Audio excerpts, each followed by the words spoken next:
புதுச்சேரியில ஏன் திடீர்னு 10,054 பள்ளி குழந்தைகள் ஸ்கூல்ல விட்டு நின்னாங்க அப்படின்னா, ஏன்னா கடந்த 55 வருஷமா தமிழ்நாடு பாடநூல் நிறுவனம் தான் புதுச்சேரிக்கும் பாடத்திட்டங்களை கொடுத்திருக்கிறாங்க. தமிழகத்துக்கும் புதுச்சேரிக்கும் ஒரே நேரத்துல பொது தேர்வுகள் நடந்திருக்கு. ஆனா தேசிய கல்விக் கொள்கையை நடைமுறைப்படுத்தினதுக்கு பிறகு சிபிஎஸ்இ பாடத்திட்டமா அது மாறினது. எல்லாமே தலைகீழா மாறி இருக்கு.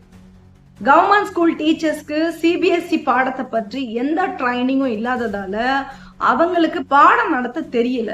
அதனால என்ன செய்திருக்கிறாங்க அப்படின்னா, எக்ஸாம் நடக்கிற ரூம்ல ஸ்டூடெண்ட்ஸ்க்கு புக்கை கொடுத்து எழுத சொல்லி இருக்கிறாங்க. இவங்களே ஸ்டூடெண்ட்ஸ்க்கு எக்ஸ்ட்ரா மார்க்ஸ் போட்டும் கூட நடப்பு கல்வியாண்டுல, அதாவது பாஸ் பண்ண வைக்கணும்னு எக்ஸ்ட்ரா மார்க்ஸ் போட்டு கூட மாணவர்கள் மோசமான முறையில தோல்வி அடைஞ்சிருக்கிறாங்க. எண்ணிக்கை ரொம்ப குறைவடைஞ்சிருக்கு. அப்ப மாநிலத்துல இவ்வளவு நடந்திருக்கு. மத்திய அமைச்சரோட கடிதம் பற்றி முதலமைச்சர் திரு ரங்கசாமியோ இந்த துறையினுடைய அமைச்சர் திரு நமச்சிவாயமோ இதுவரைக்கும் வாய் திறந்து பேசல.